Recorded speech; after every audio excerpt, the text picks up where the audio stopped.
Թրիփը ԵԱՏՄ կանոնակարգով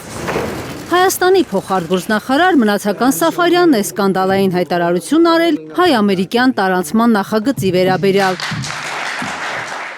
Թե տարանցման կանոնները ԵԱՏՄ-ի կարգավորումներով են իրականացվելու, այդ թվում Թրիփի համար, քանի որ Հայաստանը ԵԱՏՄ անդամ է։ Այս պահին Հայաստանի Հանրապետությունը ԵԱՏՄ անդամ է եւ տարանցման կանոնները ԵԱՏՄ-ի գործում են։ Այդ թվում Թրիփը լինելու է ԵԱՏՄ կարգավորումներով։ Այո։ Ստացվում է Սյունիքի տրանսպորտային հանգույցը Թրամփի ուղին, որը կառուցող ընկերությունում ԱՄՆ բաժնեմասը 74% է, ենթարկվելու է ԵԱՏՄ կանոնակարգին։ ԵԱՏՄ-ի մաքսային կարգավորումները մեր մաքսային մարմիններն են իրականացնում։ Սաֆարյանը համոզված է, քանի որ ԵԱՏՄ մաքսային կարգավորումները Հայաստանի տարածքում սպասարկում են հայ մաքսավորները, անհրաժեշտություն չկա Թրիփը համատեղ շահագործելու հարցը քննարկել ԵԱՏՄ-ի հետ։ Ռուսաստանի հետ էլ որևէ հարց չի ծագել, ըստ նրա։ Ռուսաստանի հետ ինչ-որ հարց չի առաջանա համատեղ աշխատանքի, ինչ-որ համատեղ բազաներ ստեղծելու, ես հարցնում եմ, որտեղ չեմ պատկերացնում։ Այս փուլում որևէ հարց չի ծագել։ Թրիփի թեման Ռուսաստանի հետ չի էլ քննարկում Հայաստանը, չնայած հայկական երկաթուղին ռուսական ընկերության վերահսկողության տակ է,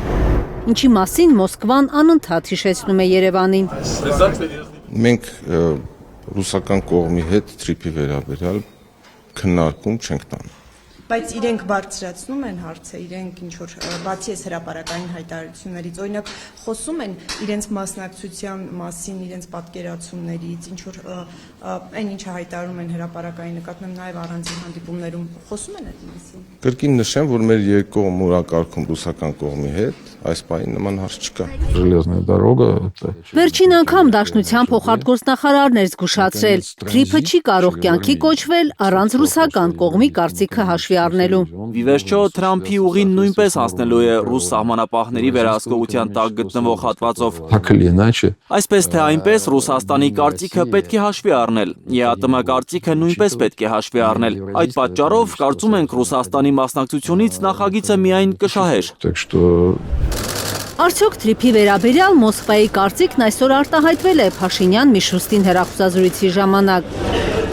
Այդ հեռախոսազրույցի մասին կեսօրից հետո առաջինը Ռուսաստանի կառավարությունը հայտնեց։ Տարածված հաղորդագրությունում նշված էր, որ Ռուսաստանի վարչապետը հայ գործընկերոջ հետ քննարկել է ռուս-հայկական առևտրատնտեսական փոխգործակցության, գիտատեխնիկական եւ մշակութային հումանիտար ոլորտների հարցեր։ Ռուսական կողմի հաղորդագրությունից նաև իմանում ենք, որ Փաշինյանի նախաձեռնությամբ է եղել հեռախոսազրույցը, բայց այդ մասին Հայաստանի կառավարության տարածած հաղորդագրությունում նշված չէ։ Միայն գրեթե կրկնությամբ գրված է, թե ինչ են քննարկել երկու երկրների վարչապետները։ Հեռախոսազրույց հանդիպման փոխարեն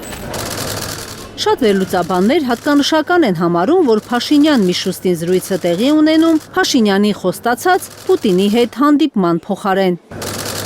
Խորհրդարանական ընտրությունների քարոզարշավից առաջ ու քարոզարշավի ընթացքում մի քանի անգամ է Փաշինյանը վստահեցրել, թե հունիսի կեսին Պուտինի հետ հանդիպման պայմանավորվածություն կա։ Մենք արդեն պայմանավորվել ենք մեր հետագա հանդիպումների մասին եւ մեր միջոցառումների մասին, բարձր մակարդակով հանդիպում ենք պայմանավորվել, այդ թվում հունիսի երկրորդ կեսին։ Երկու օր առաջ Փաշինյանը կտրուկ հետ կանգնեց իր արած հայտարարություններից։ Նախատեսված հանդիպում չի եղել եւ երկրների ղեկավարների հանդիպումների կարճ ժամանակ ասած ինքը մի շաբաթ մի օր չի։ Այսինքն առաջիկայում կլինեն շփումներ, չի եղել նշանակված։ Ձեր հայտարարությամբ պետք է ընտրություններից մոտ մեկ շաբաթ հետո լիներ, ասել էիք հունիսի երկրորդ կեսին։ Չէ, դա ուրիշ թեմայի մասին է եղել։ Իսկ Միշուստինի հետ հանդիպում կլինի։ Համենայն դեպս մեկ շաբաթ առաջ Փաշինյանը հայտարարել էր, որ օգոստոսի 15-ին Ղրղըզստանում մասնակցելու է ԵԱՏՄ միջկառավարական նիստին։ Կարնե Մանգասարյան, Գագիկ Տեր-Ղազարյան, Հայլուր։